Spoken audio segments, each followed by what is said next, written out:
महिलांवर अत्याचार केले आणि 256 ओलीस होस्टेजेस तर पकडून गाझापट्टीत घेऊन गेले. या सगळ्यांचा खरा मास्टर माइंडच इराण आहे की अमेरिका आणि इस्रायलनी एका वेळी इराणवर बॉम्बिंग केलं. ते एकमेव असं युद्ध आहे की ज्यावेळी इस्रायल हरण्याच्या उंबरठ्यावर होतं. मग वस्तुस्थिती की इस्रायलनी त्यावेळी मग जगाला सांगितलं की आता आमच्या जीवावर आलंय, आम्हाला अणुबॉम्बचा विचार करावा लागेल. आपल्या सैनिकांनी तर महापराक्रम केला, युद्ध तर आपल्याला जिंकून दिलं, पण करार मान्य करून जिंकलेला भाग पाकिस्तानला द्यावा लागला ही वस्तुस्थिती आहे. त्याने लेबनॉनची भूमी घेतली.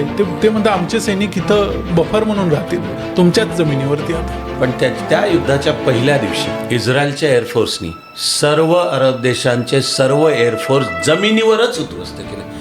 आपलं दुःखाचीच गोष्ट आहे की अमेरिका आपल्याला त्यावेळी जे गहू द्यायची ते अमेरिकेमध्ये जे डुकरांना सुद्धा खाऊ घालत नाही तो गहू अमेरिका भारताला देत होती, पण अटी घालत होती. कारण जागतिक राजकारणी असं चालतं, इथं नंगा नाचच आहे तो. पण जेरुसलेम हे शहर हे या तिन्ही एब्राहमिक धर्मांकरताचं पवित्र शहर आहे. ते पण जाऊन या बाल्फोरला भेटले की तिकडे आम्हालाही पॅलेस्टिनी अरबांचं राष्ट्र पाहिजे. बाल्फोरनी त्यांनाही प्रॉमिस केलं. म्हणजे थोडक्यात एक फ्लॅट दोघांना विकला आणि तो जो दुसरा उरलेला आहे तिकडं पॅलेस्टिनी अरबांना राहू दे. हे अरबांनी नाही मान्य केलं. पॅलेस्टाईन मधल्या सुद्धा अरबांनी नाही मान्य केलं. पण अँटीसेमिटिझम म्हणजे ज्यूंचा विरोध. तर युरोपच्या संस्कृतीतच आहे अँटीसेमिटिझम. अनेक वेळा तो अमेरिकेत सुद्धा व्यक्त होतो. 14 मेला अस्तित्वात आलं, ती तारीख 14 मे आहे, 14 मे 1948. पण इस्रायलमध्ये कधीही कोणा एका पक्षाला स्पष्ट बहुमत नाही, कायम आघाडींची सरकार. ज्यू लोक जे होते वेगवेगळ्या देशांमध्ये असले तरी ते जगभरातले फायनान्शियल सेक्टरमधले मोठे लोक होते. ही त्यांची ताकद निर्माण कशामुळे झाली? तेव्हा आक्रमकतेचा जो मुद्दा असेल तर एकटे नेत्यानं नाही येत आक्रमक.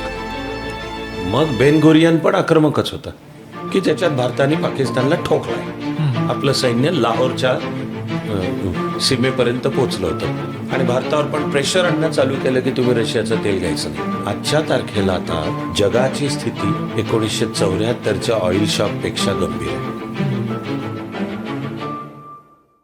आज आपल्या द मराठी वाना पॉडकास्टमध्ये मी तुमचं स्वागत करतो. आज आपले स्पेशल गेस्ट असणार आहेत ज्यांनी मागच्या अनेक वर्षांपासून चाणक्य मंडल परिवाराच्या माध्यमातून एक मिशन आपल्या हातात घेतलंय. जागतिक भान असणारे आणि राष्ट्रीय चारित्र्य जपणारे असे कार्यकर्ता अधिकारी निर्माण करण्याचं, ज्याच्या माध्यमातून गेली 3 दशकं ते काम करतायत. त्या अगोदर ते निवृत्त IAS अधिकारी देखील राहिलेले आहेत. त्यामुळं त्यांचा अनुभव आणि त्यांच्यानंतरचं त्यांचं कार्य या सगळ्यांच्या माध्यमातून त्यांनी महाराष्ट्रात आपलं कार्य केलेलं आहेच. याच्याशिवाय त्यांना आपण यासाठी देखील ओळखतो की आंतरराष्ट्रीय राजकारणाची ओळख असणारे आणि त्याला अत्यंत जवळीकीनं समजणारे महाराष्ट्रातले जे अत्यंत कमी लोक आहेत त्याच्यापैकी एक जुने आणि ज्याला आपण नवीन परिभाषेमध्ये OG म्हणतो, हे असे OG असणारे जिओ पॉलिटिक्समधले निवृत्त माजी सनदी अधिकारी अविनाश धर्माधिकारी. आज अविनाश सर, आम्ही तुमचं आजच्या पॉडकास्टमध्ये स्वागत करतो. नमस्ते. कसे आहात सर? मजेत आहे. धन्यवाद सर.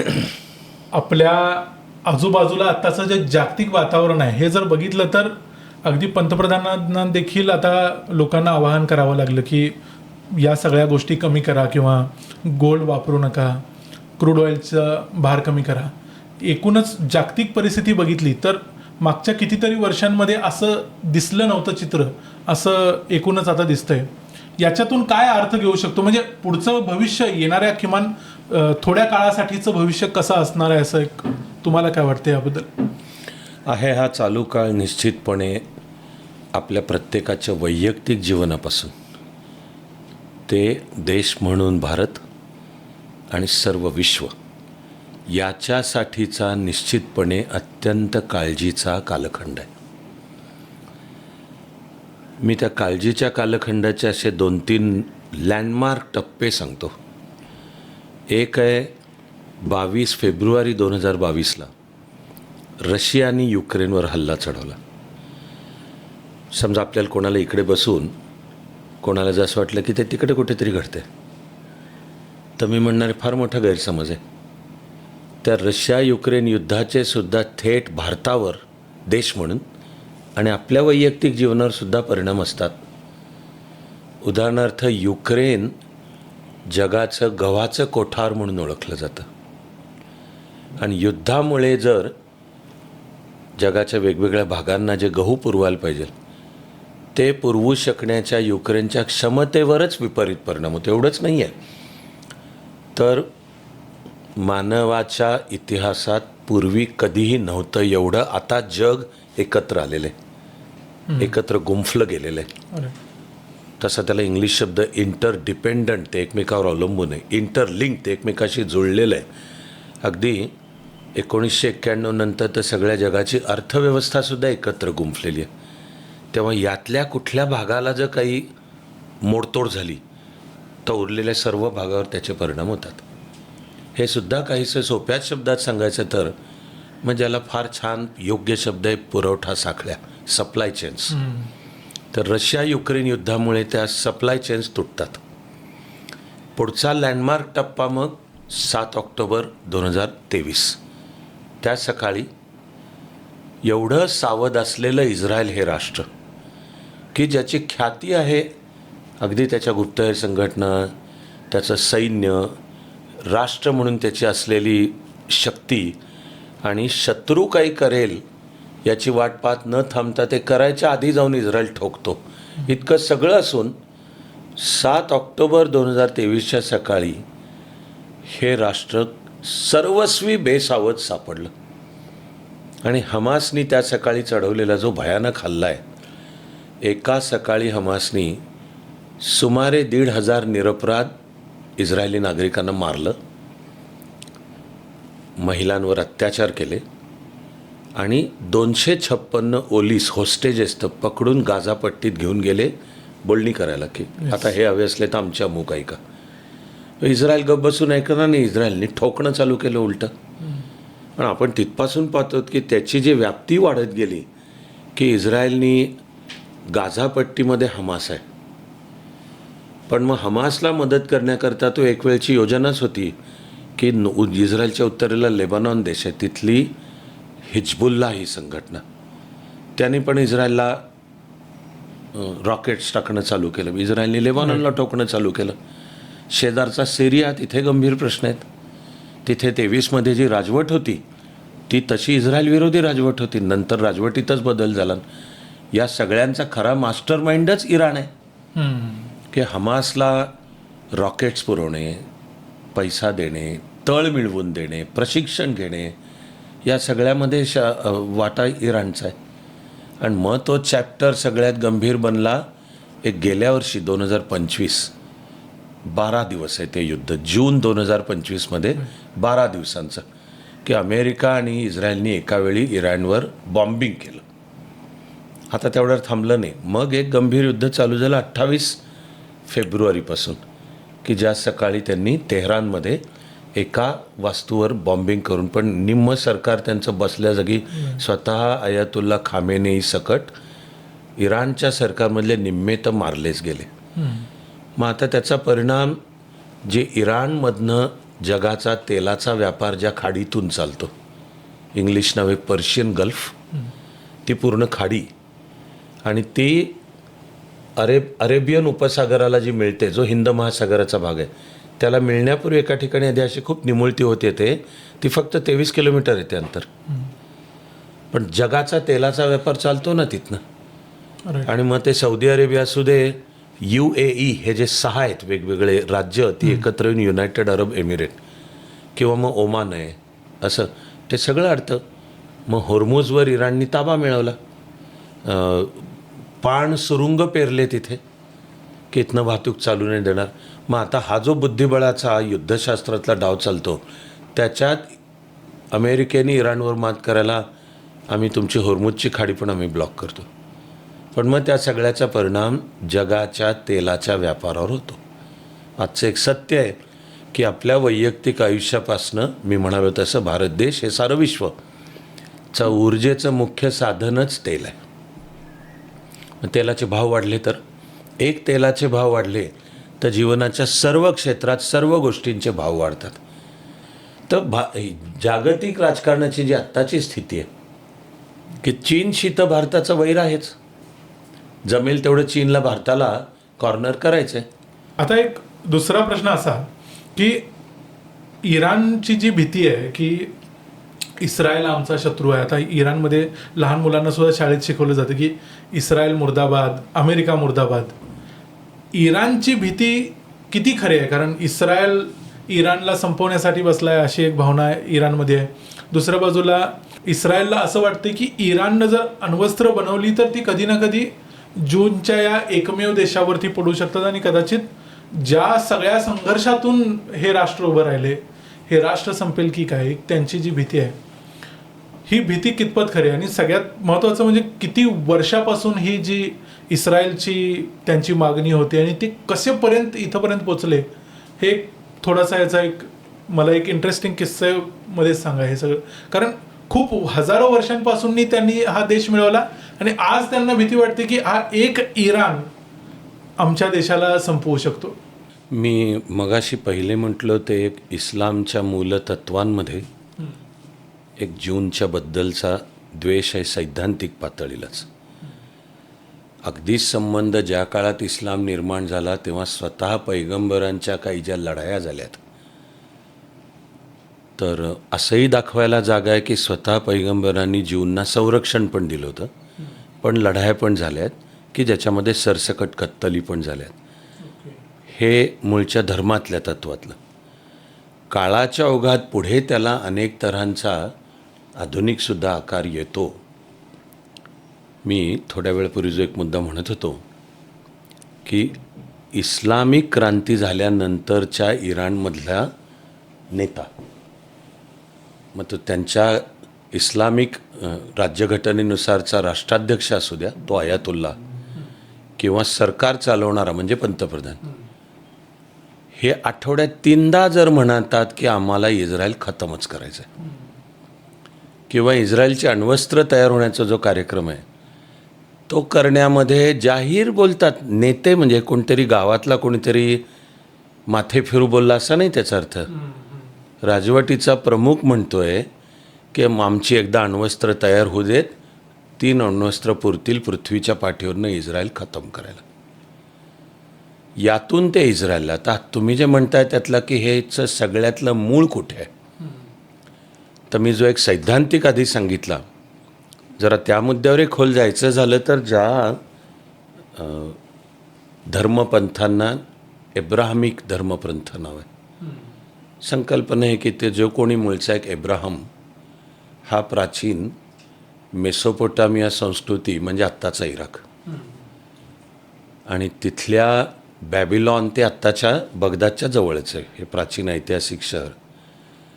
तर तो एब्राहम हा ईश्वराने पाठवलेला पहिला प्रेषित, त्याला ईश्वराने एक वचन, बायबलमधला शब्द आहे प्रॉमिस्ड लँड, ते म्हणजे इस्रायल. आणि हा एब्राहम त्याचे सहकारी म्हणजे ज्यूंना घेऊन तिथून बाहेर पडला. त्यांनी इस्रायलमध्ये द प्रॉमिस्ड लँड, ज्यूंच्या श्रद्धेनुसार ते ईश्वराचे लाडके, द चोजन फ्यू, आणि ईश्वराने त्यांना हा लँड ऑफ मिल्क अँड हनी, दुधामधाचा प्रदेश, ही सगळी वर्णनं ओल्ड टेस्टामेंटमध्ये. मराठीत आपण त्याला जुना करार म्हणतो. ओल्ड टेस्टामेंट हा ज्यूंचा धर्मग्रंथ आहे. आता ज्यू सांगतात की एब्राहम हा ईश्वराने पाठवलेला प्रेषित, तसे ईश्वराने आम्हाला वेळोवेळी पाठवले. ज्यू मानतात की त्यांच्या दृष्टीने आत्तापर्यंतचा शेवटचा सर्वश्रेष्ठ प्रेषित म्हणजे मोझेस. एक मोझेसचा म्हणून इतिहास आणखी वेगळा, तो मग प्राचीन इजिप्शियन जे सम्राट होते फारोआ, त्यातला जो एकाच वेळी सर्वात पराक्रमी आणि सर्वात क्रूर, सर्वात महत्त्वाकांक्षी, त्याचं नाव तिसरा रामसे असं आहे. तर मोझेस त्याच्या घरात आधी राजा राणीचा मुलगा म्हणून वाढला, पुढे वाढत गेलं. तो मोझेस मग त्या फारोआच्या अत्याचारातून ज्यूंना मुक्त करायला, तो ज्यूंचा मूळ प्रदेश तिकडे म्हणजे आत्ताचा इस्रायल. इस्रायल ही शब्दसुद्धा ओल्ड टेस्टामेंटमधला आहे, पण ज्यू मानतात की आमच्या दृष्टीने शेवटचा आणि सर्वश्रेष्ठ तो. आणि तरी ओल्ड टेस्टामेंटमध्ये एक अशी धार्मिक धारणा आहे की साऱ्या विश्वाला मुक्ती द्यायला हा ईश्वर एकदा एक शेवटचा प्रेषित पाठवणार आहे. तिथे समस्येची सुरुवात आहे. कारण जीसस ख्राइस्ट, ख्रिश्चॅनिटीची श्रद्धा आहे की तो काय मानवी संबंधातून नाही जन्माला आला. ईश्वराने नाझरेथच्या, की जे आता इस्रायलमध्येच आहे तोच प्रदेश, मदर मेरीच्या पोटी थेट ईश्वराने जन्म घेतला. तो ईश्वराचा पुत्र म्हणजे जीसस. फॉर्मली औपचारिक व्यावहारिकदृष्ट्या पाहायचं झालं तर जीसस ज्यू आहे. जन्माने. जीसस जेव्हा म्हणतो की तो ईश्वराने पाठवलेला प्रेषित मी आहे, तिथे ज्युडाइझम, ज्यू आणि ख्रिश्चन यांचा संघर्ष आहे की हे ज्यू मानत नाहीत. हे एवढंच नाही तर जीससचे जे कोणी 12 शिष्य होते, खरं म्हणजे त्यातले अनेक मूळचे ज्यूच होते. पण रोमन राज्यकर्त्याला दगलबाजीने ज्यांनी जीससला पकडून दिलं तो ज्यू. ती मग ज्यू आणि ख्रिश्चॅनिटीतल्या शत्रुत्वाचं ते दीर्घकाळचं कारण आहे की तो जीससचा शिष्य ज्यू त्यांनी पकडून दिलं. असं माझं मेंदू मला आत्ता नाव जात नाही कुठे येईल ना, त्यांनी पकडून दिलं. म्हणूनचं ज्यू आणि ख्रिश्चॅनिटीतलं एक शत्रुत्व आहे. एवढंच नाही तर दोघांच्याही दृष्टीने जेरुसलेम हे पवित्र क्षेत्र आहे की ज्यूंच्या दृष्टीने मोझेस आला किंवा ईश्वराने मोझेसला संदेश दिला आणि त्यानुसारचं आमचं पहिलं मंदिर तयार झालं. ते जेरुसलेम, तिथली एक टेकडी आणि तिचं इतिहासातलं नावाचं आहे फर्स्ट टेम्पल. ते प्राचीन मेसोपोटामियातला सम्राट त्यांनी उद्ध्वस्त केलं. ज्यूंनी ते पुन्हा बांधलं, त्याचं नाव सेकंड टेम्पल. ते साधारण पहिल्या शतकात रोमनांनी उद्ध्वस्त केलं. आणि भारतापुरतं बोलायचं तर त्या काळात ज्यू, अत्याचार होत असलेले ज्यू भारतात आले आणि जगाच्या पाठीवर एकमेव भारत देश आहे की ज्यांनी त्या ज्यूंना सन्मानाने आश्रय दिला, प्रेम दिला, आपला धर्म पाळण्याचं पूर्ण स्वातंत्र्य दिलं. हे आजच्याही इस्रायलच्या लक्षात आहे. किंवा हे विवेकानंदांनी जेव्हा शिकागोच्या सर्वधर्म परिषदेमध्ये सप्टेंबर 1893 हिंदू धर्म तत्त्वज्ञान काय समजावून सांगितलं, तिथे त्यांनी एक प्रकारच्या अभिमानाने सांगितले, आमचा देश, आमची संस्कृती काय आहे तर जगभरच्या अत्याचार झालेल्यांना जो देश प्रेमाने आश्रय देतो ते ज्यू आहेत. पण हा ज्यू समाज खरं म्हणजे साधारण इसवी पूर्व 5वं शतकपासून त्यांचा तो जो मूळचा इस्रायल होता तिथनं तो उखडला गेला. मग तो जगण्यासाठी तो जगभर पसरला. त्याला म्हणतात ज्यूइश डायस्पोरा. त्यातलं ज्यांचं ज्यूंची श्रद्धा आहे सेकंड टेम्पल, ते तर पहिल्या शतकात रोमनांनीच उद्ध्वस्त केलं. ते ज्या टेकडीवर आहे तीच जागा ख्रिश्चन पण पवित्र मानतात. कारण त्यांच्या लेखी जीससनी जे सरमन त्याचं ख्रिश्चॅनिटी सांगायला सुरुवात केली तीच जागा. किंवा अंतिमता जीससला जे सुळावर चढवण्यात आलं तर तो चर्च तो तिथून अगदी जवळ आहे. मला हे सगळं पाहायला मिळालं आहे, तो तिथून अगदी जवळ आहे. पण जेरुसलेम हे शहर हे या तिन्ही एब्राहमिक धर्मांकरताचं पवित्र शहर आहे. याच्या तिसऱ्या या मालिकेतला तिसरा आला इस्लाम. मग आता ख्रिश्चॅनिटी की जीससला सुळावर चढवलं. ख्रिश्चन श्रद्धा म्हणते की सुळावर जीसस मेला नाही तर तो पुन्हा येणार आहे. जीसस आहे पण तो आणखी, त्याला ख्रिश्चॅनिटीतलं नाव आहे सेकंड कमिंग. आणि सुळावरनं जीससचं पुनरुत्थान, त्याला ख्रिश्चॅनिटीतला शब्द रिझरेक्शन. ही ख्रिश्चन श्रद्धा आहे.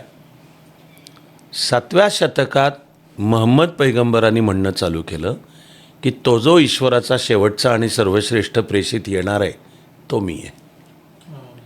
इस्लामची वाटचाल तिथून पुढे आहे. आणि मग ख्रिश्चॅनिटी आणि इस्लाममध्ये यावर मतभेद आहेत. म्हणजे ज्या मुद्द्यांवरती जुडाइझम आणि इस्लाममध्ये वाद होता, सेम आता ख्रिश्चॅनिटी आणि इस्लाममध्ये. आणि तसा झाल्यामुळे मग ज्यू आणि ख्रिश्चन एक प्रकारे एकत्र आले की त्यांच्या लेखी एक नवा एक विरोधक किंवा शत्रू उभा राहिला. ती सर्व लढाई अंतिमता जेरुसलेमपाशी येते की हे एक शहर तिन्ही अब्राहमिक धर्मांना ते पवित्र शहर आहे. ते तिघांनाही वाटतं हे आमच्या ताब्यात पाहिजे. नुसतं तुम्ही शहर काय, ॲक्च्युली मूळचं जुनं प्राचीन अत्यंत सुंदर शहर आहे, विलक्षण कलात्मक शहर आहे.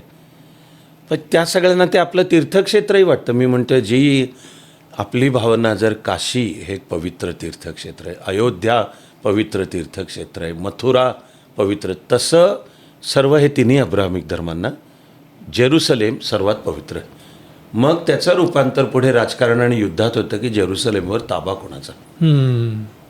मग ऐतिहासिक वस्तुस्थिती आहे की साधारण इसवी सन 1000च्या थोडा आधी इस्लामिक शक्तींनी जेरुसलेमवर विजय मिळवला. तेव्हापासून ते 14 मे 1948 पर्यंत हा प्रदेश की ज्याला मग पडलेलं नाव आहे पॅलेस्टाईन. ते पण नाव प्राचीन आहे. पॅलेस्टाईन हे पण नाव प्राचीन आहे. तो वादाचा मुद्दा आहे. मग म्हणजे ते 1000 वर्ष जवळजवळ होतील मला वाटते की 900 काहीतरी हां मध्ये ते जेरुसलेम आणि तो प्रदेश इस्लामिक लोकांच्या ताब्यात गेला. तिथपासून तो त्यांच्याच ताब्यात आहे. पण जगभर विखुरलेले हे ज्यू की जिथे भारत सोडता अन्यत्र तर त्यांच्यावर अत्याचार होत होते, त्यांची प्रतिमा अत्यंत निगेटिव्ह रंगवली जात होती. तो ज्यू समाज मुख्यतः गेला व्यापारात, उद्योगांमध्ये. आणि आपण आधुनिक मानवतेचा जर इतिहास पाहिला तरी मानवाच्या जीवनाच्या सर्व क्षेत्रात अक्षरशः एकाहून एक असामान्य आणि मूलभूत योगदान देणारे शास्त्रज्ञ, तत्त्वज्ञ, विचारवंत, कार्यकर्ते, नेते ज्यू आहेत. हे जगभर विखुरलेले होते.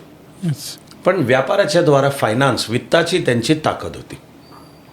या पार्श्वभूमीवर जेव्हा ज्यूंवर सातत्याने अत्याचार होत आहेत म्हणून मागणी पुढे आली की मग तुम्ही आम्हाला एक वेगळा भूमी द्या आणि तिथे आम्हाला आमचं राष्ट्र स्थापन करू द्या. ही साधारण 1895च्या सुमाराला सुरुवात झाली. आणि सुरुवात मुख्यतः आत्ताचा रशिया, त्यामध्येही ज्यू होते. आणि रशियन राज्यकर्त्यांची बुद्धी फिरली, मर्जी फिरली तर सरसकट ज्यूंच्या कत्तली, अत्याचाराचे आदेश दिले जात होते. किंवा ज्यूंच्या बद्दलच्या द्वेषातून सुद्धा रशियाचं सरकार त्या काळातलं झारचं की तुम्हाला साहेब आखून देऊ, याच भागात राहायचं, तुम्ही याच्या बाहेर नाही पडायचं. तिथली अवस्था अत्यंत वाईट असायची. त्याला इंग्लिशमधला शब्द घेट्टो, ज्यूइश घेट्टो. आणि मग रशियाच्या झारची किंवा त्या ठिकाणच्या राज्यकर्त्याची मर्जी जर काही कारणाने फिरली की त्या घेट्टोंवर हल्ला, त्याला सरकारच्या बॅकिंगनी मग सामान्य माणसंही, आणि मग रक्तपात, खून खराबा, आया बहिणींवर अत्याचार, हे सगळे प्रकार. यातनं 1895मध्ये डॉक्टर कुर्ट वाइझमान आणि त्याचा आणखी एक सहकारी डेव्हिड बेन गोरियन अशा अनेकांनी मिळून विचार केला की आम्ही गेली 2000पेक्षा जास्ती वर्ष सततचे अन्याय अत्याचार सोसतो, तर आम्हाला कोणी सगळे म्हणतात आमच्या इथे राहू नका, हिडीस करतात. मग त्यापेक्षा आम्हाला एक वेगळा तुम्ही प्रदेश द्या कोणताही, आणि तिथे आम्हाला आमचं राष्ट्र स्थापन करू दे. एक थोडीशी गंमतशीर वस्तुस्थिती ही आहे की पहिल्यापासूनची मागणी, ते जे आमचं मूळ होतं इस्रायल, तेच द्याही नव्हती. पहिली मागणी तुम्ही आम्हाला कुठलाही एक पुरेसा प्रदेश द्या, आम्ही सगळे जीव तिथं येऊन राहू आणि गुण्यागोविंदाने आमचं करू. त्यानुसार स्थापन झाली इंटरनॅशनल झायोनिस्ट ऑर्गनायझेशन. ओके. तर झायोनिझम ही जी संज्ञा आहे, तर झायॉन हाही जुन्या बायबलमधला शब्द आहे, तो त्या इस्रायलला उद्देशून आहे. एक सहज जाता जाता मी गंमत सांगतो. अलीकडे खूप गाजलेली हॉलिवूडमधली एक 3 सिनेमांची मालिका आहे मॅट्रिक्स म्हणून, की हे रोबो AI आता इतके पॉवरफुल झालेत की त्यांनी माणसाला गुलाम केलाय. आणि अशा वेळी AIच्या गुलामीतून माणसाला सोडवायचं आहे आणि माणसाच्या मुक्ततेचं नवं राज्य स्थापन करायचं आहे. तर त्या मॅट्रिक्स मालिकेमध्ये ते जे माणसाच्या मुक्ततेचं नवं राज्य स्थापन करायचं आहे त्याला यांनी नाव झायॉन ठेवलंय. तर ती संकल्पना बायबलमधनं येते, ज्यूइश बायबलमधनं येते. म्हणून आधुनिक काळात आली की आमचं जे प्राचीन मूळचं इस्रायल होतं, जे वेगवेगळ्या अत्याचारी सत्तांनी आमच्याकडनं अत्याचार करून बळकावून घेतलं आणि आम्ही आधीची 2500 वर्ष तिथनं उखडले गेलो, पण आम्हाला तेच परत द्या, ही मागणी. ती करण्यात आली. पहिलं महायुद्ध संपलं आणि आता नव्या जगाची रचना काय पाहिजे यासाठी वर्साय पॅरिसच्या जवळचं तिथे दोस्त राष्ट्र भेटली होती. तिथे जूनचं प्रतिनिधी मंडळ घेऊन हे डॉक्टर कुर्ट वाइझमान आणि त्याचे सहकारी, त्यावेळच्या ब्रिटनचा सेक्रेटरी ऑफ स्टेट म्हणजे परराष्ट्र मंत्री बाल्फोर, आणि बाय द वे तो जो जीझसला विश्वासघात करून पकडून देणारा जीझसचा शिष्य, त्याचं नाव आहे जुडास त्याचं नाव, त्याच्या मगाशी जे आठवत नव्हतं ना, तर त्याचं नाव जुडास. तर हा कुर्ट वाइझमान लॉर्ड बॅल्फोर यांना भेटला आणि त्यांनी मागणी केली की आम्हाला इस्रायल पॅलेस्टाईनमध्ये ज्यूंचं राष्ट्र करायला एक जमीन द्या. आता त्यावेळेचं जे जागतिक राजकारण आहे त्यानुसार ह्या प्रदेशावर ब्रिटनचं शासन होतं. आता त्याला इंग्लिश शब्द आहे मॅन्डेट. तर आपल्या दुर्दैवाने आपण भारत देशावर जसं ब्रिटिशांचं थेट राज्यच होतं तसं पॅलेस्टाईनवर नव्हतं. पण पॅलेस्टाईनवर ब्रिटनचं शासन, राज्य, मॅन्डेट. म्हणून जाऊन ज्यू लोकांनी मागणी ब्रिटनकडे केली की आम्हाला तिथे इस्रायल नावाचं ज्यूंचं राष्ट्र, ती त्यांनी मान्य केली. त्याला बाल्फोर घोषणापत्र म्हणतात, बाल्फोर डिक्लरेशन. त्यांनी ती मान्य केल्या क्षणी पॅलेस्टाईनमधले जे अरब आहेत, ते अरब आहेत वंशानी, भाषा, संस्कृती, धर्मानी मुस्लिम आहेत, बहुसंख्य सुन्नीच आहेत किंवा होते, त्यांची एथनिक वांशिक आयडेंटिटी अरब, ते हजारभर वर्ष तिथे होते ना. त्यांना लगेच लक्षात आलं की हा आपल्याला धोका आहे. म्हणून त्यांनी पण एक प्रतिनिधी मंडळ केलं. ते पण जाऊन या बाल्फोरला भेटले की तिकडे आम्हालाही पॅलेस्टिनी अरबांचं राष्ट्र पाहिजे. बाल्फोरनी त्यांनाही प्रॉमिस केलं. म्हणजे थोडक्यात एक फ्लॅट दोघांना विकला. मग ते अंतिमता येतं आता जिसके हात में लाठी उसकी भैंस, की आता बळ ज्याच्याकडे जास्ती असेल, हे तरी किंवा मग एक कायद्यातलं पण तत्व आहे, टायटल गोज विथ पजेशन, की एखादी संपत्ती कोणाच्या मालकीची आहे तर ते कायदा म्हणतो आत्ता ती कोणाच्या ताब्यात आहे. आणि मग कायद्याचं पहिलं तत्व असतं की आम्ही तपास करू, पण आमचं पहिलं तत्व राहील ती आत्ता ज्याच्या ताब्यात आहे तो मालक आहे, त्याच्याशिवाय त्याच्या ताब्यात कशी काय. Title goes with possession. तर 1919 मध्ये जेव्हा हा ब्रिटनचा परराष्ट्र मंत्री बाल्फोरनी दोघांनाही सांगितलं तुम्हाला तिथे देतो तुमचं राष्ट्र, तेव्हा पहिल्यांदा ज्यूंनी लक्षात घेतलं की आता हे जमिनीवर हे लढाईद्वाराच सुटणार आहे. आणि मग ज्यूंनी त्यांचे जे जगभरचे कॉन्टॅक्ट्स होते, अत्याचार त्यांच्यावर किती होत असले तरी ते व्यापारामध्ये होते, फायनान्सेसमध्ये होते, वेगवेगळ्या देश, त्यावेळपर्यंत अमेरिकेचा तसा एक जागतिक महासत्ता म्हणून उदय झालाही होता तेव्हाही आणि आजही अमेरिकेच्या राजकारणात जबरदस्त ताकद असलेली ज्यूइश लॉबी आहे. आणि तिकडे मग पक्ष सत्तेत रिपब्लिकन असू द्या किंवा डेमोक्रॅटिक, त्या ज्यूइश लॉबीला ऐकावं लागतं. ते मग ज्यू लोकांनी लक्षात घेऊन त्यांचं बळ इस्रायलमध्ये वाढवत नेलं. 2 महायुद्धांच्या मधल्या काळात त्यांनी पॅलेस्टाईनमधली जमीन विकत घेण्याचा सपाटा चालवला आणि असेल त्याच्या तिप्पट भाव देऊन. आता वस्तुस्थिती की त्या काळातला तिथला जो अरब माणूस होता हा बेसिकली गरीब होता. त्यावेळेपर्यंत तो सगळा प्रदेश जवळजवळ वाळवंट होता, पुरेसं पाणी नव्हतं, वैराण होता, काही उगवत नव्हतं. तिकडनं जगातले ज्यूंनी येऊन राहणं चालू केलं. त्यांचे कम्यून म्हणजे एकत्र राहायचं, शेतावरही काम सगळ्यांनी एकत्र करायचं आणि येणारं पीक सगळ्यांनी एकत्र वाटून घ्यायचं, ही संकल्पना. तिला ज्यूइश शब्द आहे किबुत्स. तर ज्यूंनी जगभरातनं येऊन या प्रदेशामध्ये त्या अरब शेतकऱ्याकडनं जमीन विकत घेणं चालू केलं. बरं, त्या अरब शेतकऱ्यालाही 10 जन्मात मिळणार नाही एवढा पैसा, तू काय करतोयस ती शेती, त्यापेक्षा तुला मी एवढे पैसे देतो, विकून टाक. ते अरबांनी विकणं चालू केलं.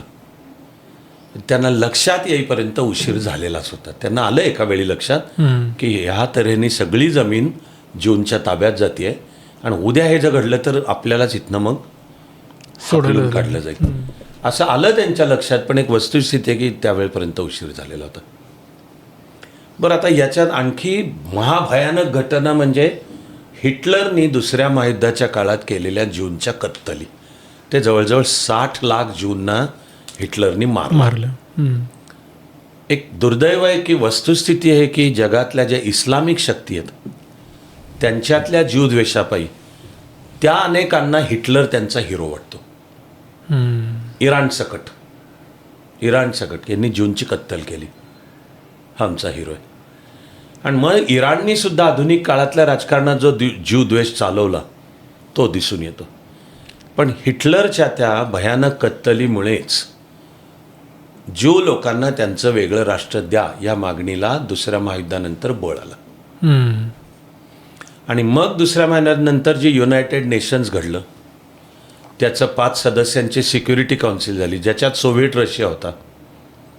पण 5ही देशांनी एकमताने पॅलेस्टाईनमध्ये ज्यूंकरता एक वेगळा भूप्रदेश आणि ते इस्रायल नावाचं राष्ट्र याला मान्यता दिली.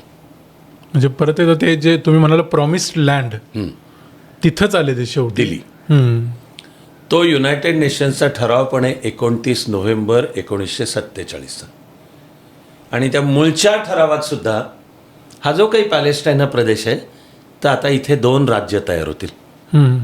एक ज्यू लोकांना इस्रायल म्हणून दिलं जाईल आणि दुसरं तसे मूळचे तिथले म्हणजे गेली 1000 वर्ष तरी मूळचे म्हणजे मूळचे शब्द वापरायला गेलं तर ज्यूच आहेत मूळचे, पण आधीचे 1000 वर्ष होते तर त्याही पॅलेस्टिनी अरबांचं एक वेगळं मग त्याचं नाव पॅलेस्टाईन. आता याला ओळखलं जातं 2 स्टेट सोल्युशन या नावाने.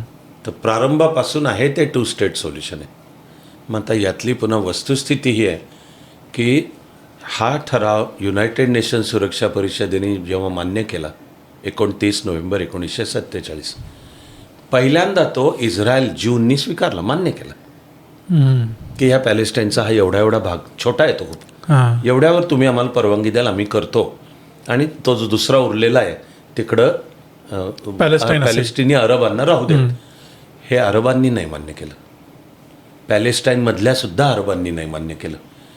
मी जे सांगत होतो की जेरुसलेम तिन्ही करता पवित्र शहर आहे आणि त्या जेरुसलेममधल्या सुद्धा मधली एक टेकडी आहे ती पवित्र आहे. त्यावरच ज्यूंचं 2nd टेम्पल पण होतं. तीच जागा ख्रिश्चनांकरताही पवित्र आहे की जिजसनी त्याचं पहिलं प्रवचन इथे दिलं. आणि मुस्लिमांची पण श्रद्धा आहे की महम्मद पैगंबराला ईश्वर जे स्वतः दूत पाठवून घेऊन गेला तो इथून घेऊन गेला.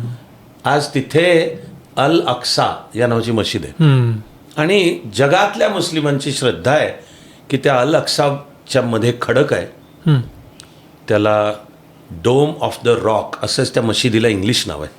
अल अक्सा म्हणजे डोम ऑफ द रॉक की त्यावर घुमट इस्लामिक आर्किटेक्चरल शैलीनुसार आहे. तर त्यातल्या खडकावर एक असं खडकात उमटलेलं पाऊल आहे, पाऊल. आणि जगातल्या मुस्लिमांची श्रद्धा आहे की हे आमच्या पैगंबराचं पाऊल आहे. आणि ते कुठलं आहे तर इथून ईश्वराने जिब्रिल, अरेबिक उच्चार आहे जिब्रिल, इंग्लिश किंवा वेस्टर्न उच्चार गॅब्रियल नावाचा दूत बायबल. आणि तो ज्या घोड्यावर असतो तो पंख असलेला पांढरा शुभ्र घोडा, तर बायबलमध्ये आणि इस्लाममध्ये त्याचं नाव बराक आहे. तर त्यावर ईश्वराने हा गॅब्रिल किंवा जिब्रिल नावाचा प्रेषित पाठवून समक्ष घेऊन गेले. मी जवळजवळ म्हणतोय जशी खरं म्हणजे आपली सुद्धा एक श्रद्धा आहे की तुकोबारायांना विष्णूनी गरुड पाठवून इंद्राणीच्या काठावरनं स्वतः विष्णू ईश्वर घेऊन गेला. मी असं श्रद्धा म्हणतोय, अशी इस्लामची ही श्रद्धा आहे. त्यामुळे ती जागा त्यांच्याही करता महत्वाची आहे. यातून पुढे रक्तपात पण मी 1000 वर्षांचा की आता जेरुसलेम कोणाच्या ताब्यात, ते होतं अरबांच्या ताब्यात. आता तिथे येऊन बसणार तर अरब सगळेच देश, सगळे म्हणजे पॅलेस्टिनी अरबांसकट त्यांचे जे शेजारी देश आहेत ते सुद्धा, लेबानॉन, सिरिया, इजिप्त, त्यावेळेचाही सौदी अरेबिया, इराक, इकडे अल्जेरिया, मोरोक्को, लिबिया, सगळ्यांनी की आम्हाला इस्रायल मान्यच नाही. ते म्हणाले इस्रायलला बुडवून टाकणे भूमध्य समुद्रात, आम्हाला इस्रायल मान्यच नाही. याच संघर्षाचं मुळे. आणि मग तिथून पुढे तो संघर्ष होत राहील सातत्याने, अरब इस्रायल संघर्ष. मग इस्रायलने पण आक्रमक पावलं उचलून वाढवलंय. मग त्यांनी आपले आक्रमक पावलं उचलून मोठ्या प्रमाणात पॅलेस्टिनी अरब झाले निर्वासित, काही लाख आहेत, 3-4 लाख. मग त्यांना आपलं चंबूगबाळावरून घरदार संसार त्यांचे देशोधडीला लागले, हे सत्य आहे. करत करत पुढे जे आता जर डोळ्यासमोर पण इस्रायल आणला तर जी पूर्वेला जॉर्डन नदी आहे ती वरच्या डोंगरांमध्ये उगम पाहून हे गोलान हाईट्स ती मृत समुद्राला मिळते. तर ती नदी म्हणजे जणू सीमा, तरी तिच्या पश्चिमेला एक पट्टी आहे, तिला नाव वेस्ट बँक, येस, आणि दुसरी इस्रायलला साऊथ वेस्ट इथे भूमध्य समुद्राला लागून असलेली गाझा पट्टी. तर आता एवढ्या भागात तिकडं अरब राहतात, तरी त्यावर प्रभुत्व इस्रायलचंच आहे. त्यापायी पॅलेस्टाईनमधल्या अरबांचे जीवाची घालमेल आहे. मुद्दा हा आहे की त्यांनी दहशतवादाचा मार्ग स्वीकारला आणि आपला पॅलेस्टिनी अरबांचे हक्क, मी अजूनही सांगतोय की ते पॅलेस्टिनी अरबही माणूसच आहेत आणि माणूस या नात्याने आणि जागतिक कायद्यानुसार तो प्रश्न, त्यांचेही हक्क, त्यांचे डिग्निटी सांभाळून सुटायला पाहिजे. प्रॉब्लेम हा आहे की महाभयानक दहशतवाद त्यांनी चालू केला आणि मग या प्रॉब्लेमसाठी उदाहरणार्थ विमानं हायजॅक करणे किंवा निरपराध ज्यूंची कत्तल. मग इथे मी शब्द निरपराध वापरला, पण या दहशतवाद्यांच्या मते तो ज्यू आहे म्हणजेच तो गुन्हेगार आहे. हे निरपराध हे मान्यच नाही त्यांना. हे मग याचं नाव आहे रॅडिकल इस्लामिक आयडिओलॉजी. मग हमासची तीच आयडिओलॉजी. आता हमास सगळे खरे सुन्नीपंथी आहेत, पण रॅडिकल इस्लामिक आयडिओलॉजी इराणची पण तीच आयडिओलॉजी. म्हणून ते करत करत मग आत्ताच्या जागतिक राजकारणात येऊन भिडतं की ज्या शक्ती म्हणतात इस्रायल खतमच करायचं आहे आम्हाला. मग इस्रायल म्हणतो आम्ही पण उलटी थोबाडीत ठेवून देणार आहोत. आत्ता सुद्धा जो संघर्ष चालू आहे त्याच्यात हा त्यांचा आत्ताचा पंतप्रधान तिथेच स्पष्टपणे त्यांनी सुनावलंय की तुम्ही जर इस्रायलच्या विरुद्ध काही करणार असलात तर तुम्ही जगाच्या पाठीवर असाल, तिथून आम्ही तुम्हाला खतम करू. हे इस्रायल राष्ट्र निर्माण झाल्यापासून खरंच केलेलं आहे. आणि मला वाटतं की आपण ही सुद्धा चर्चा करतो, आणि घडणाऱ्या घडामोडींमध्ये भारताकरता सुद्धा खूप धड आहेत. की आत्ता तुम्ही म्हटलात तसं इस्रायलची लोकसंख्या, आत्ताचा जो इस्रायल आहे त्याची तर 1 कोटीच्याही थोडी कमीच आहे, पण तेवढेच किंवा थोडे जास्ती ज्यू अमेरिकेत आहेत. ते अमेरिकेत पॉवरफुल आहेत. ते बिझनेसमध्ये आहेत, फायनान्स, बँकिंग, पॉलिटिक्स, तिकडं ते वापरून तिकडून ते इस्रायलच्या हितसंबंध सांभाळत असतात. तेव्हा आत्ताच्या इस्रायलची जी ताकद आहे ती एक त्यांचा राष्ट्रविचार, त्या राष्ट्रविचारावर असलेली एकात्मता, पण त्याचबरोबर व्यावहारिक वस्तुस्थिती आहे की आजच्या जगाच्या महासत्तेचं इस्रायलला फुल बॅकिंग आहे. मी भारताकरता थोडा कोणता म्हणेन छोटासा, की एवढासा देश आहे इस्रायल, बरोबर, तरी तिथे इस्रायल अस्तित्वात आल्यापासनं कधीही एका पक्षाचं सरकार नाही, कधीही नाही. एवढासा देश निर्माण झाला तेव्हा तर लोकसंख्या 55 लाख होती, पण लोकशाही आहे त्यांची, पण संसदीय नेसेट म्हणतात त्याला, उच्चार कनेसेट करतात, स्पेलिंग केनी चालू होतं. त्यांच्या संसदेत कधीही कोणा एका स्पष्ट पक्षाला बहुमत आहे अशी स्थिती 14 मे 1948 पासून आजपर्यंत नाही. आधुनिक इस्रायली राष्ट्र या युनायटेड नेशन्सच्या ठरावानुसार अंतिमतः 14 मेला अस्तित्वात आलं. ती तारीख 14 मे आहे, 14 मे 1948. पण इस्रायलमध्ये कधीही कोणा एका पक्षाला स्पष्ट बहुमत नाही, कायम आघाडींची सरकार. ओके, पण इस्रायल या राष्ट्राची स्वाभिमान, संरक्षण यावर सर्वांचं कायम एकमत, तिथं गडबड नाही. इतकंच नाही, ॲक्च्युअली मेजॉरिटी वर्ष तर इस्रायलमध्ये विचारधारेच्या दृष्टीने ज्यांना म्हणतात डावे, त्यांच्या विचारांचा पाय समाजवादात आहे. पक्षाचंच नाव इस्रायली लेबर पार्टी. इस्रायल राष्ट्र स्थापन, इस्रायलचा आधुनिक राष्ट्रपुरुष म्हणतात डेव्हिड बेन गुरियन. त्याच्या पक्षाचं नाव इस्रायल लेबर पार्टी असं. तर लेबर पार्टी या नात्याने त्यांची विचारधारा समाजवादाची, पण तो ज्यूंचं राष्ट्र सांभाळणारा समाजवाद. आणि आत्ताचा जो बिनामीन नेत्यानहू आहे त्याचा अलीकडचीच फार वर्ष नाही झालेली, पण त्याचं आत्ताचं नाव लिकुड पार्टी आहे. ही जिला रूढार्थाने उजवी, मग की ही आम्ही ज्यू या नात्याने आमची एक संस्कृती, आमचा प्राचीन धर्म, हा आमचा तेव्हापासूनचा प्रदेश, आमचा त्याला असलेला अभिमान, हे सर्व लिकुड पार्टी आणि तिचा नेता त्याच्याकडे सुद्धा स्पष्ट बहुमत नसतं. अलायन्सच आहे काय, अलायन्सच आहे. म्हणजे ती लोकशाहीच आहे, राजकारण तिथेही चालतात. मला भारताकडे बघताना एवढं एक दुःख होतं की त्या राजकारणाच्या नादात राष्ट्रीय हितसंबंधाला धक्का लागता कामा नये. हा विचार जे त्यांच्याकडचे करताना दिसतात ते मला दिसतं की आपल्याकडे तो एक कॉमन मिनिमम प्रोग्राम नाही हो. आहे, एक देश म्हणून प्रोग्राम नाही आहे. एक तुम्ही आता जे बोलत होता ना की 29 सप्टेंबर की 29 नोव्हेंबर 1947ला तो जो संयुक्त राष्ट्राचा जाहीरनामा अरब राष्ट्रांनी स्वीकारला नाही किंवा पॅलेस्टाईनी लोकांनी स्वीकारला नाही आणि इस्रायली लोकांनी स्वीकारलेला होता. तो स्वीकारला असता तर त्याचा असा अर्थ झाला असता की एक जी काही भूमी दिलेली होती इस्रायली लोकांना, ज्यूंना, तेवढी त्यांना स्वीकारायला लागली होती. म्हणजे आत्ताचा इस्रायलचा नकाशा आहे त्याच्यापैकी काहीतरी एक 10% 20% जमीन त्यांना मिळाली असती आणि उरलेली जमीन ही पॅलेस्टाईन म्हणून राहिली असती. 2 स्टेट सोल्युशन झालं असं दोघांनी ॲक्सेप्ट केलं असतं. तर त्याच्यातली मला तुमच्याकडून ती गोष्ट समजून घ्यायची आहे की ती त्यांनी स्वीकारली नाही, उलट त्यांनी बळाचा वापर करून स्वातंत्र्यानंतर लगेचच यांच्यावर दुसऱ्या दिवशी हल्ला केला. त्याचा परिणाम काय झाला आणि आजच्या नकाशामध्ये तो कसा दिसतोय ते मला जरा तुमच्याकडून म्हणजे आमच्या प्रेक्षकांसाठी सांगा. आपण डोळ्यासमोर बोलत असताना जर इस्रायल आणला किंवा आपल्या प्रेक्षकांच्यासाठी मी एकीकडे बोलताना आपण नंतर एडिट करताना जर मॅप तो दाखवला, येस दाखवतो आम्ही, तर मूळचा जो असा उभी पट्टी आहे भूमध्य समुद्राच्या याला, त्याचा तुम्ही आत्ता जे म्हणलात तर आत्ताचा इस्रायल पाहिला तर त्या युनायटेड नेशन्सच्या ठरावानुसारचा इस्रायल मग तो आत्ताच्या 50% जरा कमी आहे. आणि मग उरलेला 50% थोडा मोठा असता पॅलेस्टाईन. पण ते ना पॅलेस्टिनी अरबांनी मान्य केलं, ना सर्व अरब देश, पुढे इराणसुद्धा यांनी कधीही ते मान्य नाही केलं. अरब लीग आहे, एक जागतिक संघटना आहे अरब लीग. अरब लीगचे कायम आहेत हे ठराव, कायम नो टॉक्स हे ठराव आहेत, नो टॉक्स. की ते ज्यू इस्रायल असू दे, अगर त्यांना पाठीशी घालणारा अमेरिका असेल, या विषयावर नो टॉक. आम्ही इस्रायलचं अस्तित्वच मान्य करत नाही. मग परिणाम युद्ध होत राहिले.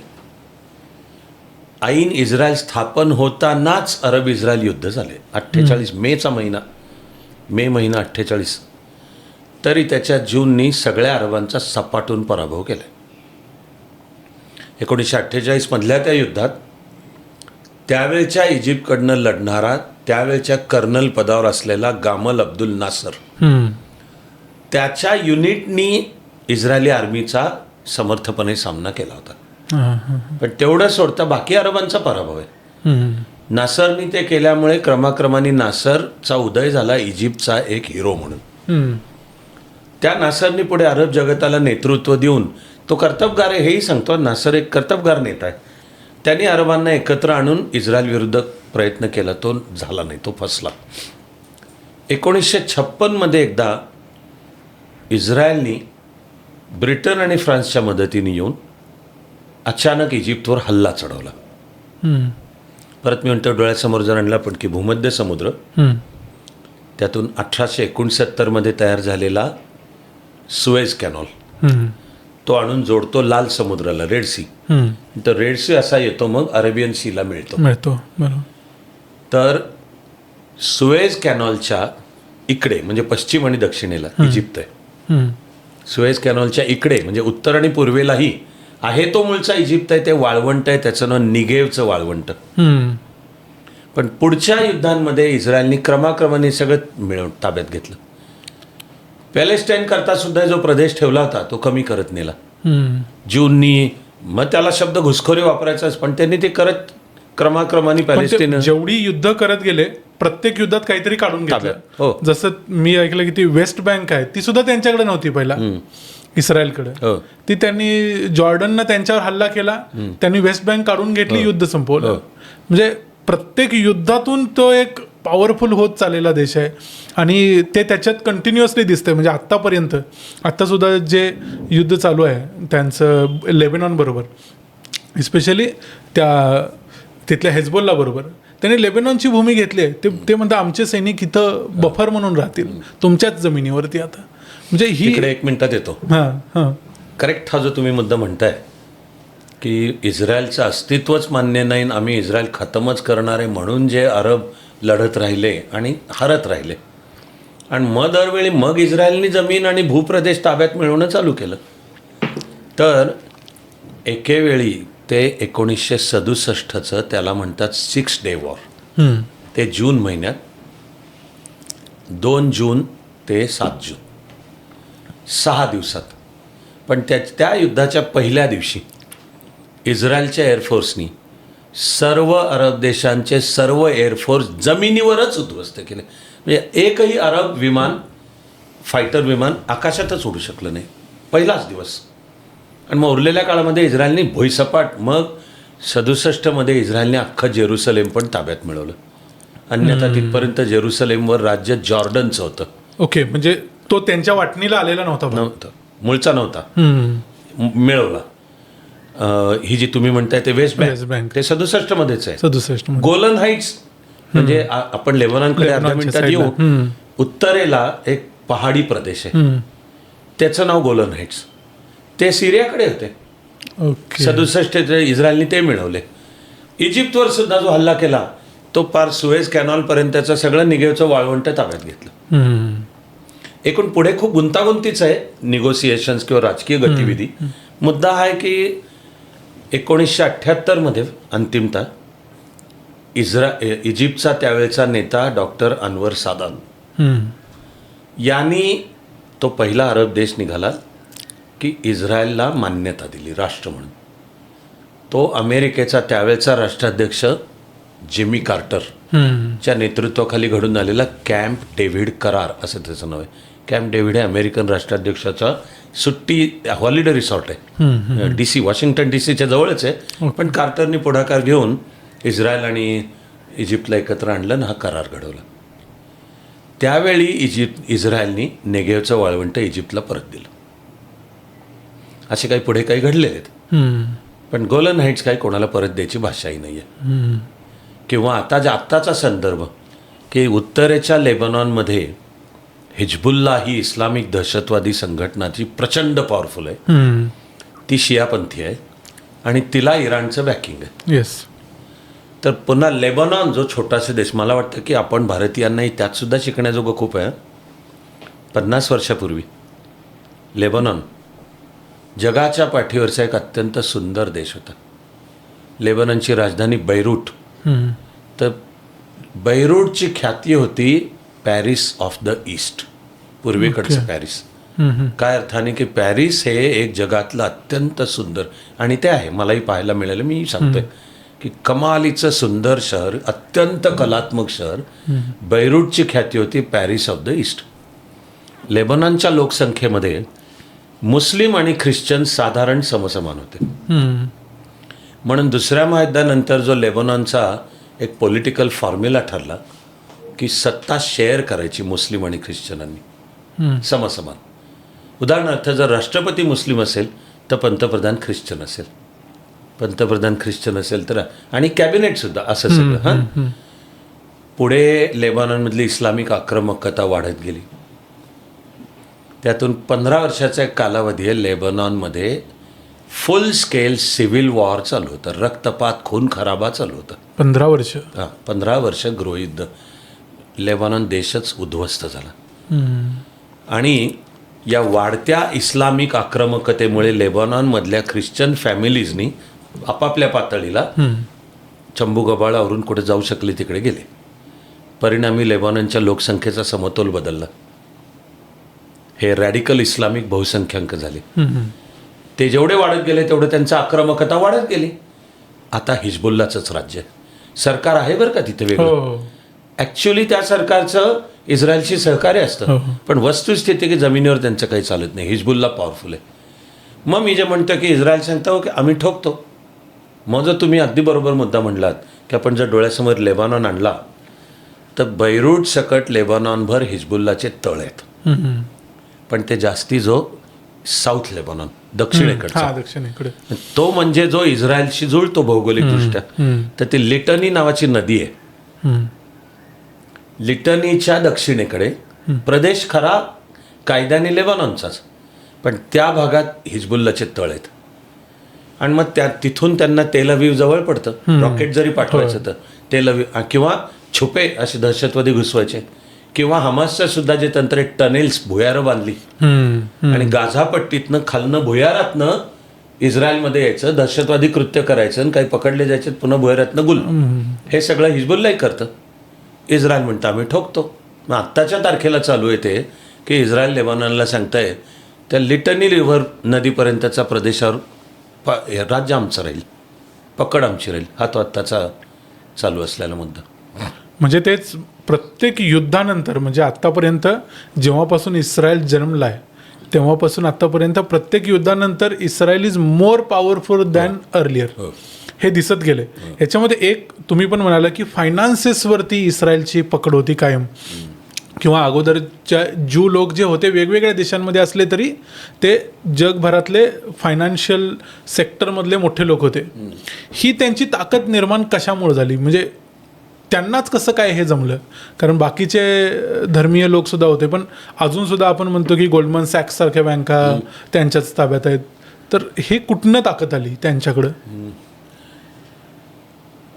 परंपरागतरित्या हा जो इस्रायली समाज आहे, जो मूळच्या इस्रायलमधनं उखडला गेला आणि जगभर गेला, तो व्यापारातला आहे. त्यातनं जेव्हा शतकानुशतकांच्या वाटचालीत जे जिनियस एक तयार होत गेलं, व्यापाराचा बेस फायनान्स आहे.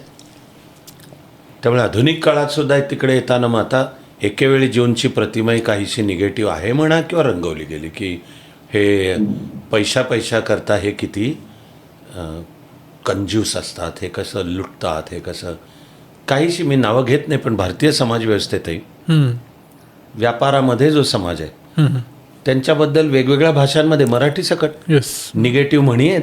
बरोबर. माझं मन ते मान्य करत नाही. हा भारत देश एक आहे, तो जो समाज आहे तोही आपलाच आहे, व्यापार हे जिनियस आहे उलट. पण जरा तर तशी प्रतिमा तिकडं ज्यूंची रंगवली. उदाहरणार्थ मग शेक्सपियरच्या नाटकात मर्चंट ऑफ व्हेनिस, की एक अतिशय खुनशी आतल्या गाठीचा आणि लोकांना कर्ज देऊन वाटेल ते व्याज लावून त्यांना लुटणारा, म्हणजे सावकारी. मग आपल्याकडच्या सावकारीच्या ज्या निगेटिव्ह प्रतिमा होत्याच त्या सत्यच आहेत, पण ती प्रतिमा तिकडं युरोपात ज्यूंची होती. त्यापायी युरोपच्या संस्कृतीमध्ये एक फेनॉमेनन आहे, त्याचं नाव अँटीसेमिटिझम. सेमाइट्स म्हणजे खरं म्हणजे ज्यू आणि अरब ह्या दोघांनाही सेमाइट्स म्हणतात, पण अँटीसेमिटिझम म्हणजे ज्यूंचा विरोध. तर युरोपच्या संस्कृतीतच आहे अँटीसेमिटिझम. अनेक वेळा तो अमेरिकेत सुद्धा व्यक्त होतो, मग तो त्या ख्रिश्चॅनिटीच्या धार्मिक दृष्टिकोनांच्या मधनं व्यक्त होतो.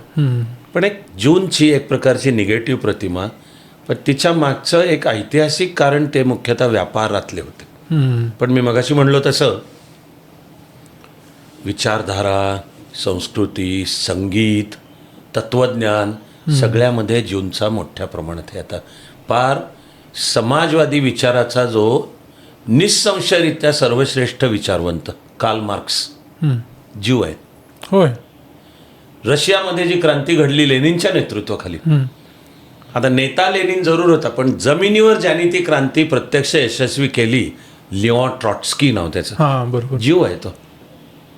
अशी शास्त्र आईन्स्टाईन निदान आधुनिक मानवतेचा सर्वश्रेष्ठ शास्त्रज्ञ, सगळे मान्य करतील आईन्स्टाईन ज्यू आहे. असे कर्तबगार. पण ज्यूंचा जो फायनान्सेसचा शतकानुशतक आहे तो त्यांनी हे राष्ट्र उभं करायलाही वापरला, आणि आजही जगात आपली शक्ती प्रोजेक्ट करायलाच होते. तुम्ही गोल्डमन सॅक्स जसं म्हणलात, रॉथशिल्ड मोठं नाव आहे, अशी खूप आहेत अशी चिकार, आणि ते कनेक्टेड आहेत एकमेकांशी. शतकानुशतक त्यांची पक्की. तिकडे एक अमेरिकन राज्यशास्त्राचा एक लेखक विचारवंत आहे जॉन मियरशायमर. त्याचं एक अख्खं वेगळं पुस्तक आहे द ज्यूइश लॉबी. त्यामध्ये त्यांनी या फायनान्सेसच्या आधारावर अमेरिकेवरही दबाव टाकून एक प्रकारे जगावर राज्य करणारी ज्यूइश लॉबी त्यांनी टीका केली. तर अमेरिकेत त्या पुस्तकावर बंदी आली होती. होय. आणि मग त्यांनी त्याची फक्त किंडल एडिशन पब्लिश केली, ती माझ्याकडे पण आहे, माझी वाचून पण. तर ज्युइश लॉबी स्ट्रॉंग आहे आणि ते ती वापरतात. आणि अलीकडे बेन्यामीन नेतन्याहूंनी इस्रायलच्या राज्यघटनेत बदल केला आणि राज्यघटनेनुसार जाहीर केलं की हे ज्युइश नेशन आहे. ते आधी नव्हतं बरं का, ओके. अस्तित्वात आलं ते तुम्ही ज्यूंसाठी एक राष्ट्र द्या. पहिली सर्व भूमिका की यामध्ये जर काही अरब असले आणि ते धर्मानी मुस्लिम असले तरी आम्ही त्यांचे हक्क मान्य करतो, ते राहतील. आता फॉर द फर्स्ट टाईम, आत्ता 2-1 वर्ष झाली असतील, पण नेत्यानाहूंनी राज्यघटनेत बदल करून इस्रायल हे ज्युइश नेशन आहे असं त्यांनी जाहीर केलं. इस्रायलची जर आक्रमकता बघितली आणि आत्ताचा नेत्यानाहूंचा जो स्वभाव आहे किंवा त्यांची जे आक्रमक जे शैली आहे ही जर बघितली तर कधी आपण असं पण म्हणतो की ते युद्धखोर आहेत किंवा बऱ्याच वेळेला न्यूजपेपरमध्ये पण तशीच त्यांची युद्धखोर किंवा नरसंहारक अशी उपमा दिली जाते. नेत्यानाहूंच्याबद्दल तुम्हाला कसं वाटते की त्यांची जी शैली आहे किंवा त्यांची जी पद्धत आहे, देश म्हणून शेवटी तो एक पंतप्रधान आहे देशाचा आणि एक पंतप्रधान म्हणून त्यांना जी भीती वाटते त्या भीतीसाठी ते जे करत असतील, मग त्यात कधी काही गोष्टी चुकत असतील, बरोबर असतील, पण त्यांचा नेता म्हणून जी भूमिका आहे ती तुम्हाला बरोबर वाटते की चूक वाटते की या दोन्हीच्या मध्ये कुठेतरी? मी एकतर सांगितलं तसं हे आधुनिक इस्रायल राष्ट्र निर्माण झाल्यापासून त्यावेळी इस्रायलचा नेता कोणीही असो, बेन गुरियन ते नेतन्याहू, सत्तेमध्ये पक्ष किंवा आघाडी कोणतीही असो, त्यांची राजकीय विचारधारा काही असो, ज्यूंची एकात्मता आणि आता हे इस्रायल हे त्यांचं हे राष्ट्र याचे हितसंबंध सांभाळायचे, याच्यावर त्यांच्यात कधीही कुठल्याही प्रकारचं दुमत किंवा त्यावरनं राजकारण करणं दिसून येत नाही. तेव्हा आक्रमकतेचा जो मुद्दा असेल तर एकटे नेत्यानाहू नाही आहेत आक्रमक, मग बेन गुरियन पण आक्रमकच होता. पुढे इस्रायलची पोलादी पंतप्रधान आयन लेडी असा ज्या गोल्डा मायर यांचा उल्लेख होतो, त्याही आवश्यक तिथे त्या तितक्याच आक्रमक. तेव्हा आधुनिक इस्रायलमध्येच ही आक्रमकता मग दिसून येते. तेही सामना दहशतवादाशी करतायत. मला वाटतं की अनेकदा समतोल अभ्यास न करता बाजू घेऊन मग त्यातनं कुठेतरी हे इस्रायल, ज्यू आणि त्यांचा आत्ताचा नेता हे सगळेच कसे व्हिलन आहेत असं काहीसं चित्र रंगवायचा प्रयत्न असतो. तेवढं मला मान्य नाही. शेवटी नेत्यानाहू हे सुद्धा एक पॉलिटिशियन आहेत हे आपण लक्षात ठेवत. पॉलिटिशियन आहेत, पक्ष चालवतात, इस्रायलमध्ये निवडणुका होतात, त्यांना निवडून यायचं आहे. नेत्यानाहूंवर भ्रष्टाचाराचे पण आरोप आहेत, त्यांच्या कोर्टात ते चालू आहेत. मध्ये ट्रम्पनी एकदा इस्रायलला भेट दिली तेव्हा ट्रम्प स्टाईलमध्ये ट्रम्प जाहीरच बोलले की हे यांच्यावरचे आरोप मागे घ्या अशी मीच विनंती. घेतले गेले नाहीत ते, कारण त्यांची ज्युडिशरी जे स्वतंत्रपणे काम करायचे ते करतेच. पण आता नेत्यानाहू एक पॉलिटिशियन म्हणून त्यांचं करायचं ते करत आहे. ते करताना इस्रायल एक आधुनिक राष्ट्र झालं पाहिजे, इस्रायलची विज्ञान तंत्रज्ञानात प्रगती झाली पाहिजे, याच्यावरचं एक मत. मी म्हणतो भारतासकट जगाला खरं किती आहे शिकण्याचं.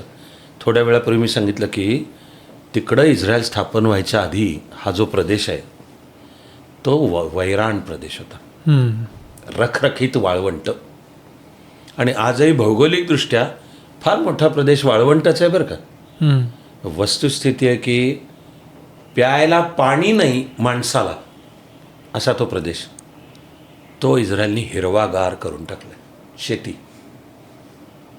मराठीमध्ये सुद्धा माझ्याच मित्रांनी इस्रायलची शेती यावर अत्यंत अभ्यासपूर्ण उत्तम मराठीमध्ये ग्रंथ लिहिले. जाऊन तिथे जाऊन अभ्यास करून की ज्या देशाला माणसांना प्यायला पाणी नाही पुरेसं, इस्रायलला समुद्रातनं खारं पाणी घ्यावं लागतं, त्याच्यावर प्रोसेसिंग करून ते माणसाला पिण्यायोग्य किंवा शेताला देण्यायोग्य, आणि तरी ते पाण्याचं सर्व प्रोसेसिंग करतात. तसे गल्फ कंट्रीजमध्ये सुद्धा अनेक देशांमध्ये आता तसे प्लॅन्ट्स बसवलेले आहेत. इस्रायलनी वाळवंटी प्रदेश करून टाकला हिरवागार. शिवाय इस्रायलची शेती विकसित आहे, प्रॉडक्टिव्हिटी उत्तम आहे, क्वालिटी त्यांच्या शेती उत्पादनाची अत्यंत उत्तम असते. इथपासून ते सर्व विज्ञान तंत्रज्ञानातली सुद्धा प्रगती. मग त्यांनी ती विज्ञान तंत्रज्ञानातल्या प्रगतीचा एक भाग लष्करी तयारीला वापरला. हां. त्यामुळे त्यांच्याकडे सगळे आधुनिक याच्या सहितचे असते. पण इस्रायलला माझ्याचकडे ह्या नावाचं पुस्तक आहे, इस्रायलवरचं. पुस्तकाचंच नाव आहे स्टार्टअप नेशन. स्टार्टअप नेशन क्या की प्रत्येक युवकाला आपण उद्योजक बनणे, आंत्रप्रेन्युअर, की मी नोकरी करणारा नाही, मी नोकरी निर्माण करणारा होईन. आणि किमान म्हणजे मी स्वतःच्या पायावर म्हणजे सेल्फ एम्प्लॉयमेंट. तर इस्रायलची आर्थिक धोरणं किंवा औद्योगिक धोरणं ही तरुणांनी नवा उद्योग स्थापन करून तो समर्थपणे चालवावा म्हणजे स्टार्टअप. इस्रायलला हे विशेषण म्हणून वापरलं जातं अख्ख्या देशाला, स्टार्टअप नेशन असं वापरलं. मला एक सहज किस्सा म्हणून मला लक्षात आहे, सहज जाता जाता तरी म्हणते. गोल्डा मायर यांचं एक फार छान वाक्य आहे. गोल्डा मायर पंतप्रधान होत्या, त्यांचं वाक्य आहे की आम्ही जर बंदूक खाली ठेवली तर आम्ही खतम होऊ, पण पॅलेस्टिनी दहशतवाद्यांनी जर बंदूक खाली ठेवली तर शांतता प्रस्थापित होईल. तसं इंग्लिश म्हटलं तर त्याचा असं शब्दांचा खेळ आहे. If we put down a gun we will be finished, if they put down the gun peace will be established. हेच सत्य आहे. सेम आपल्याला पण लागू आहे असं वाटतं मला. 100% मी त्यासाठीच मुद्दा. किंवा एक वेळ आहे की एका अरब देशाच्या एका नेत्याने काहीतरी वाढदिवसाची गिफ्ट म्हणून नेत्यानहूंना काहीतरी पाठवलं. त्याआधी सिक्युरिटी सगळं तपासून घेतल्यावर उघडण्यात आलं तर ते गाई म्हशीचं शेण होतं, वाळलेलं शेण होतं. नेत्यानहूंनी त्या नेत्याला एक पत्र लिहिलं आणि सोबत एक चिप पाठवली, हायटेक सेमी कंडक्टरची कम्प्युटरची चिप भेट म्हणून, की ही आम्ही डेव्हलप केलेली आहे चिप. आणि सोबत पत्रात लिहिलं होतं की शेवटी ज्याच्याकडे जे उत्तम असतं तेच आपण दुसऱ्याला गिफ्ट म्हणून दिले. तुमची गिफ्ट मिळाली, हे माझ्याकडचं उत्तम आहे, ते मी तुम्हाला पाठवतो. म्हणजे कसं या किस्स्यामध्ये सुद्धा अर्थ आहे. तर इस्रायलनी सर्व राष्ट्रीय स्वाभिमानासहित अत्याधुनिक प्रगतीसुद्धा उत्तम केली, टिकवली. आपण एक वस्तुस्थिती लक्षात घेऊयात की जागतिक महासत्तेचा इस्रायलला पाठिंबा आहे. पण जगातले इतर बाकी कितीतरी देश असे आहेत की ज्यांना अमेरिकेचा पाठिंबा आहे. त्यांचं कुठं नीट चाललंय? पाकिस्तानला आहे ना अमेरिकेचा पाठिंबा पहिल्यापासून. त्यांचं तर आजपर्यंतचं वैशिष्ट्य आहे की त्यांचं कधीच नीट चाललं, कधीच नीट चाल. त्यामुळे समर्थ राष्ट्र म्हणून इस्रायल उभं राहिल्याचं श्रेय इस्रायलच्या. आणि हे तुम्ही सांगितलं हे इंटरेस्टिंग होतं, कारण लेबर पार्टीचा नेता पण तेवढाच आक्रमक होता जेवढा लिक्विड पार्टीचा नेता आक्रमक आहे. मला यात एक शेवटचं विचारायचं असं की एक समर्थ राष्ट्र म्हणून, म्हणजे आता तुम्ही म्हणाल तसं असं नाही की इस्रायलची प्रगती फक्त डिफेन्समध्ये आहे किंवा इस्रायलची प्रगती युद्धखोरीमध्ये किंवा युद्ध करून दुसऱ्याचे प्रदेश घेण्यामध्ये आहे. त्यांची प्रगती चौफेर आहे, शेतीमध्ये सुद्धा आहे, प्रत्येक गोष्टीत आहे. असं काहीतरी आपल्याला करण्यासाठी असं काहीतरी जे बेसिक काहीतरी करायला पाहिजे आपण, असं कुठली गोष्ट आपल्याकडं केली पाहिजे, बदलली पाहिजे राज्यकर्त्यांनी म्हणून किंवा लोकांनी स्वतःहून काय करायला पाहिजे जे या सगळ्या गोष्टी बदलून टाकेल. म्हणजे आपण समर्थ राष्ट्राच्या दृष्टीनं पाऊल टाकू. कारण चीनचं पण उदाहरण आपल्याला दिलं जाते. होय, मी त्याच्या नंबर 1 वर ठेवीन की हा माझा देश आहे. एक माणूस या नात्याने मी त्या देशाचा नागरिक, आणि या गोष्टीचा मला अभिमान आहे की एक अतिशय समृद्ध, अतिशय विचारी, मानवी जीवनाचा जिने सर्वांगाने विचार केला आहे अशी संस्कृती या देशात हजारो वर्ष चालू आहे. मी तिचा आधुनिक काळातला घटक आहे आणि माझं काम आहे ती समृद्ध करणे आणि माझ्या परीने त्याला भर घालणे. यालाच मी म्हणतोय आधुनिक भारताचं राष्ट्रीयत्व. की आमचे पक्ष, आमच्या पुढे जातीपाती, आमचे धर्मपंथ ते काही असू द्यात, पण मी भारतीय आहे या नात्याने एकाच वेळी मी या हजारो वर्ष चाललेल्या संस्कृतीचाही मी अंश आहे. आणि आधुनिक काळात त्या संस्कृतीने लोकशाही राज्यघटनाही स्वीकारली आहे. तेव्हा आमचे बाकी काही मतभेद असले तरी राष्ट्र म्हणून आम्ही एक आहोत. याला मी नंबर 1 वर ठेवतो. खरं म्हणजे महाभारतामधली जी छान गोष्ट आहे आणि ती तशी म्हण पण आहे, वयम पंचाधिकम शतम, असं की कौरव पांडवांची लहानपणापासूनच खुन्नस होती. पांडवांमुळे नाही, कौरवांमुळे लहानपणापासून. पण पुढे एक वेळ अशी आली आहे की चित्रांगद नावाच्या गंधर्वानी कौरवांना युद्धात हरवून सगळ्या 100 जणांना पकडून तुरुंगात टाकलं. तर युधिष्ठिराने अर्जुनाला सांगितलं की त्याच्याशी युद्ध करून त्यांना सोडवून आण. अर्जुन आणि भीम म्हणतात की ते आपले कौरव शत्रूच आहेत, त्यांनी आपल्याला मारायचा प्रयत्न केला, कत्तली करायचा प्रयत्न केला, आपलं राज्य काढून घेतलं. तर युधिष्ठिर त्यांना सांगतोय, आपल्याला भांडायचं असलं तर 100 विरुद्ध 5 आहे, पण तिसऱ्याशी भांडायचं असलं तर आपण 105 होतो. वयम पंचाधिकम शतम. मला वाटतं आत्ताचा भारत ते काहीसा विसरला आहे की आपसात आमचे काही मतभेद असले तर परस्परांचा आदर करून त्या मतभेदांची जरूर चर्चा करू. किंवा ज्यासाठी मी लोकशाहीला सौंदर्य म्हणतो, लोकशाही सौंदर्य आहे का रे, तर हे बघ, प्रत्येकाला आपापलं मत असण्याचा अधिकार आहे. माझं तर म्हणणे तीच भारतीय संस्कृती आहे. या संस्कृतीमध्ये हजारो वर्ष कधीही कोणावर आपलं मत, आपला धर्म लादण्याची पद्धत नाही. ती तिकडं इस्लाम आणि ख्रिश्चॅनिटीचे हे मग आता स्पष्ट बोलतोय. भारत देश सहिष्णू आहे, कारण बाहेर देशाला हजारो वर्षांपूर्वीच कळलंय की कशाने भांडायचा आहे, तो ईश्वर एक आहे. तू त्याला तुझ्या ईश्वराला ज्या नावाने बोलवायचं ते बोलव, यहाँ तक की तुला म्हणायचं नाहीच आहे ईश्वर, तरी आमच्या लेखी तुझा सन्मान आहे. कारण हे म्हणणारा चारवा काही भारतीय संस्कृतीमध्ये ऋषी असतो. त्याला मारलं नाही जात, त्याच्याशी युद्ध नाही केली जात, त्याला सोळावर नाही लटकवलं. हा भारत आहे. त्यातून सहिष्णुता जन्माला येते. आणि मग जर लक्षात ठेवलं की ठीक आहे, आता तर लोकशाही स्वीकारली, प्रत्येकाचं वेगवेगळं मत आहे, पण तरी परस्परांबद्दल आदर बाळगता येतो. आणि मी का म्हणतोय लोकशाहीचं सौंदर्य, ठीक आहे ना, तुझं माझं पटत नाही, तुला जे वाटतं ते लोकांना सांग, मला जे वाटतं ते मी सांगीन, लोक ठरवतील, ही लोकशाही आहे. तेव्हा या राष्ट्राची एकात्मता, तिचा हाताचा लोकशाही आणि राज्यघटना, आणि त्याचवेळी की हे हजारो वर्ष अखंड चालत आलेली संस्कृती, ह्याला मी नंबर 1 वर ठेवतोय. त्याच्या पाठोपाठ मात्र मी लगेच 2 वर ठेवतोय. माझ्या मते ते आपल्या सर्वांसमोरचं मुख्य आव्हान आहे. ते म्हणजे सर्व प्रकारच्या जातीपाती, त्यातनं येणारी विषमतेची संकल्पना, त्यातनं परस्परांबद्दलचा दुरावा, संशय, हे सर्व दूर करून आपल्याला एक एकात्म समाज, की आपण सारे समान, या दिशेने वाटचाल करायला पाहिजे. कारण ही जर नाही केली तर आपण कायम आपसात फुटलेलेही राहणार मग, आणि मग त्या आपल्या फुटण्याचा कोणतरी देशाचा, संस्कृतीचा शत्रू त्याचा फायदा घ्यायचा प्रयत्न करणार. हेच.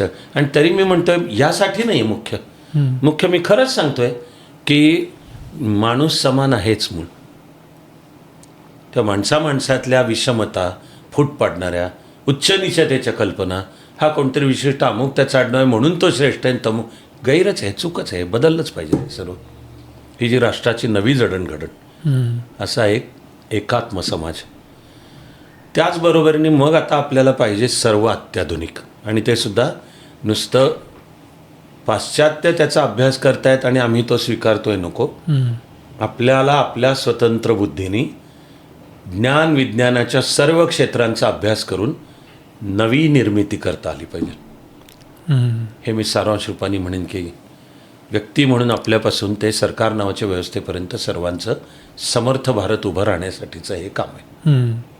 आणि तुम्ही म्हणालात ते खरंच आहे. म्हणजे एक राष्ट्रीयत्व, दुसरा हे जे आपल्यातल्या ज्या भेदाभेद आहेत वेगवेगळे, हे सगळे तोडल्याशिवाय ती जी सामर्थ्य आहे ते सामर्थ्य येणार नाही. आणि आणि शेवटचं गोष्ट तुम्ही सांगितलं की इनोव्हेशन, जे नाविन्य यायला पाहिजे. या तिन्ही गोष्टी केल्या तर कदाचित आपण त्याच गोष्टी करू शकतो जे इस्रायल करू शकला, एक समर्थ राष्ट्र म्हणून उभा राहू शकलाय. अविनाश सर, या पॉडकास्टमध्ये आमच्याशी बोलल्याबद्दल, आम्हाला ही संधी दिल्याबद्दल खूप खूप धन्यवाद. या विषयांबद्दल इतक्या सखोल आणि इतक्या अधिकारवाणीनं बोलणार हे तुम्ही आम्हाला माहिती होतं, म्हणूनच आम्ही तुम्हाला यासाठी विचारलेलं होतं की कारण इस्रायलचा अभ्यास आम्ही अगोदर अनेक वर्षांपासून तुमचे या विषयावरचे व्हिडिओ बघितलेले आहेत, अनेक वेगवेगळ्या विषयांच्या बद्दलचे बघितलेले, पण आज या सगळ्या विषयांच्याबद्दल तुम्ही जो वेळ दिला त्यासाठी द मराठी बाणातर्फे खूप खूप धन्यवाद. धन्यवाद तुम्हालाही आणि मराठी बाणा यांनासुद्धा धन्यवाद. उत्तम चॅनल आहे. आज तुमच्यात असण्यात मलासुद्धा आनंद आहे आणि आपला हा प्रवास अधिकाधिक आनंद आणि यशाकडे जात राहो ही शुभेच्छा. खूप खूप धन्यवाद सर. येतो.